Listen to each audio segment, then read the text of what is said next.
Bom, nessa aula vamos falar da equação de transporte de energia diferencial e existem várias formas de obter essa equação. Uma delas é a partir da equação integral, como a gente fez para a massa e conservação da quantidade de movimento, né? E a partir da equação da quantidade de movimento, a gente obteve então a equação da vorticidade e a equação da função corrente, que são duas formas, né, de se escrever a equação da quantidade de movimento, porque elas vêm, né, da, da conservação de quantidade de movimento. Então, em princípio, a gente obteve a massa e a quantidade de movimento. E agora a gente vai obter a equação de energia.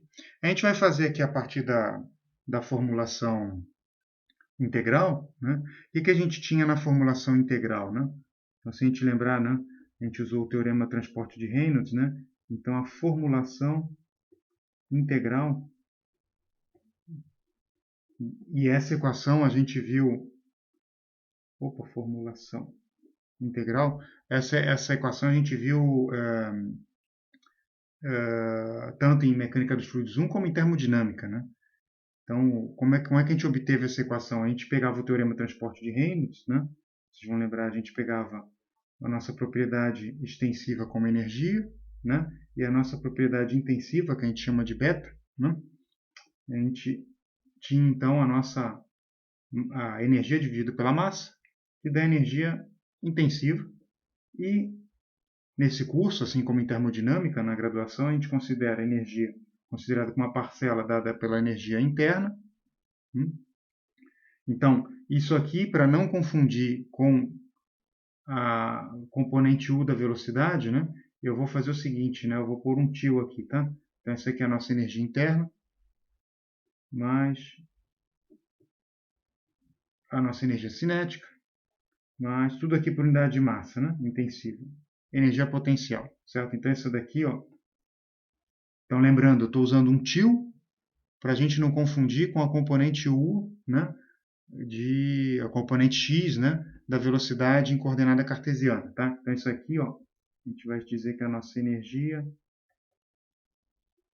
interna intensiva, ok? E aqui, óbvio, vocês reconhecem a energia cinética e aqui a energia potencial, todas intensivas. Como é que era a nossa formulação integral, né? Que equação que a gente tinha chegado aqui, né? Se vocês pegarem o livro, o caderno de vocês em Nextflow 1, né, independente do professor que vocês fizeram, ou pegar material de termo 1, termo 2, né? Então a gente cansou de ver primeira aula, né? A gente deu uma aula de revisão, né? Eu já ia me esquecendo, né, que um dia a gente teve aula presencial, né? E lá no começo do semestre, né? Primeira, segunda aula, né? Lá na sala de aula, lá no PB ou no CB, né? A gente relembrou essas equações, né? E a gente deve ter visto isso aqui, né? Taxa de troca de calor menos trabalho de eixo, né? Então aqui não tem o trabalho devido ao fluxo de massa, certo? Esse eixo aqui entra não é só um eixo físico, né? Entra também potência elétrica, né? Potência por microondas, etc. Tudo que não se deve à transferência de calor e tudo que não se deve a fluxo de massa, certo? Então a gente chama isso de trabalho de eixo, né? Então, taxa de transferência de calor, potência de eixo, né? Estou falando trabalho, mas claro, né? Aqui está em taxa de trabalho, né? Potência, né? Igual, o que a gente tinha aqui, né? A gente tinha uma derivada do que está no volume de controle, era o primeiro termo aqui da nossa equação integral, né? E a gente tinha o que, né? A gente tinha a nossa energia interna, ρ, dV, né? E tinha um termo de fluxo, certo? Mais um termo de fluxo, né? E a gente vai ter aqui, então, integral, aí tinha o quê? Tinha um E, né? Que era energia. A gente já tinha jogado aqui o trabalho de fluxo, certo? E sobre ρ. Então, vocês vão lembrar que a gente tinha, quando a gente separa aqui, né? Eu peço que vocês peguem as anotações da aula sobre equação integral, né? Então, a gente vai ter aqui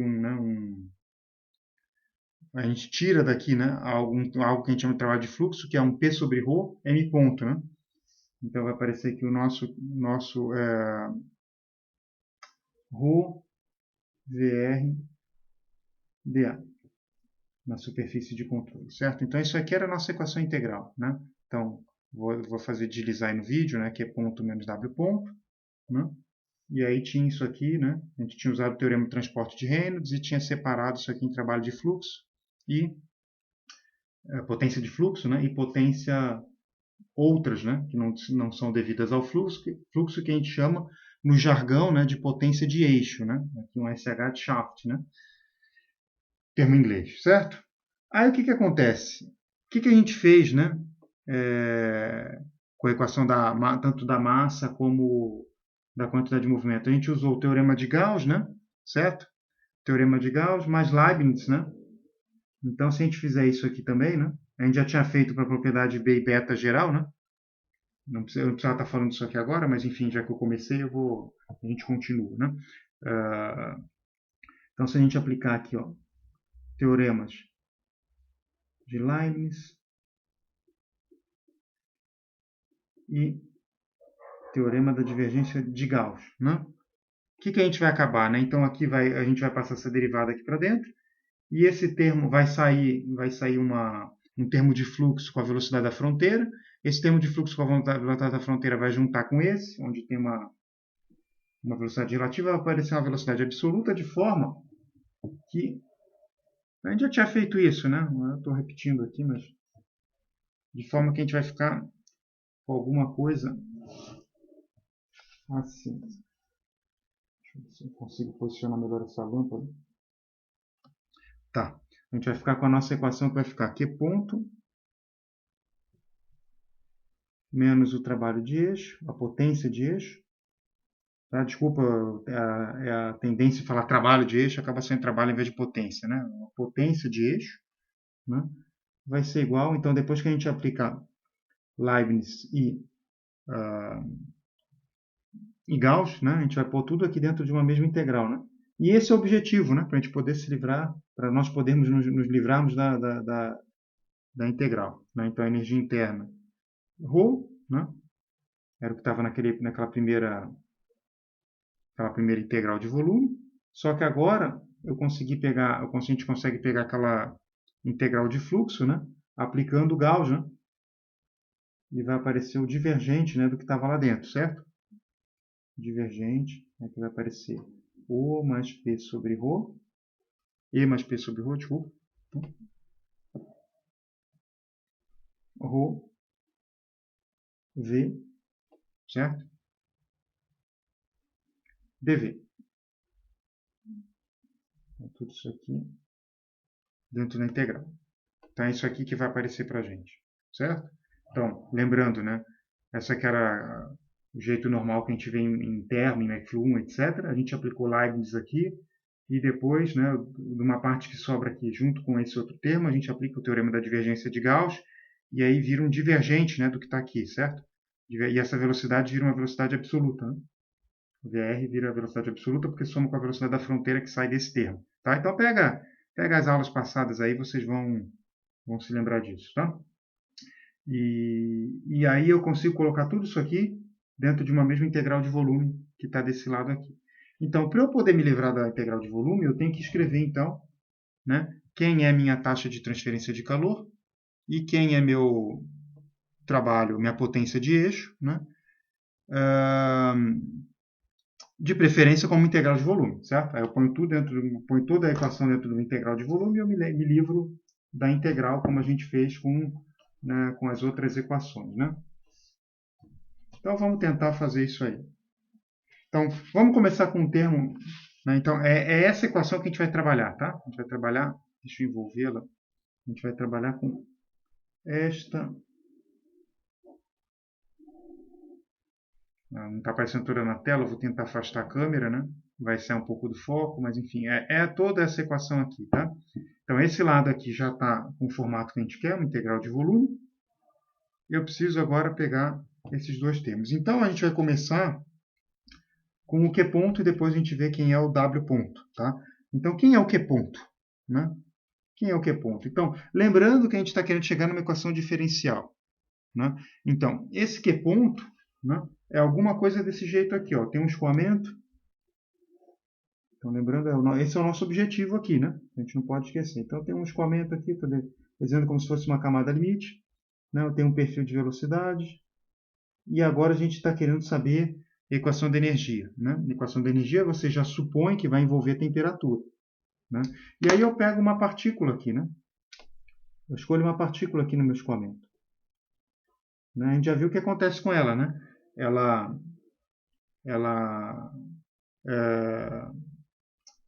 é rotacionada, né?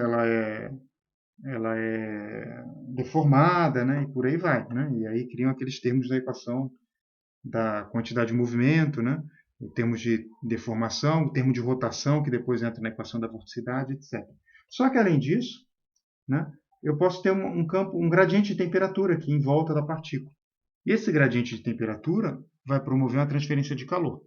Só que a gente tem que lembrar o seguinte, né? A gente está falando de uma partícula, um elemento infinitesimal. Então, quais transferências de calor que eu posso ter aí? Eu posso ter, então, a gente sabe que tem 3 tipos, né? A gente sabe que tem radiação, condução e convecção. Né? Então, o primeiro tipo que a gente já vai descartar é a convecção. Por que é a convecção? A convecção é a transferência de calor devido ao movimento macroscópico de partículas. Então, a convecção é dada pelo próprio movimento dessa partícula. Quando essa partícula, que tem uma dada temperatura, né, ela se move aqui para uma outra posição, digamos que ela venha parar aqui, esse movimento dela, né, é o que a gente chama de convecção. Então, a convecção ela não está na escala infinitesimal, né, ela está na escala, quando a gente olha, uma escala mais macroscópica, né, uma escala integral, onde eu vejo que ela saiu daqui e veio para cá. Então, isso aqui seria a convecção. Então, a equação que a gente vai encontrar, ela vai dar para a gente a convecção. Então, não é esse Q ponto aqui, certo? Esse Q ponto ainda está aqui, né, em torno do meu volume, né, de infinitesimal, né, de controle infinitesimal, que vai ser essa partícula aqui. Então, a condução, não. Né? A radiação ela pode ter, a gente não vai considerar por enquanto. Então, eu estou preocupado com a condução. O que eu quero dizer? Eu tenho a partícula que está no meio daquele campo de velocidade, ela pode estar sujeita também a um gradiente de temperatura, e esse gradiente de temperatura, né, vai promover, então, vai promover o que a gente chama de condução. Né? Vocês devem ter visto isso imagino, né? Já devem ter visto isso em Transcal, né? Quem está fazendo Transcal, quem já fez, né? Certo? Então, a gente vai analisar como que ocorre a condução, né, nessa partícula. Então, esse meu Q ponto é o que está em relação ao que está atravessando o meu elemento infinitesimal. Então, aqui dentro eu não vou considerar convecção, é isso que eu estou dizendo. Né? A gente só vai considerar condução. Né? O que é a condução? Né? A condução é a transferência de calor, né? Que não depende de movimento macroscópico. Né? Ela se dá na escala molecular. Né? Ela se dá... ela não depende do movimento macroscópico de partículas. Certo? Então, quando eu esquento um sólido, por exemplo, eu pego uma barra de aço, eu esquento um lado dela, o outro lado vai começar a esquentar, mas a gente não está enxergando partículas de aço se movendo, certo?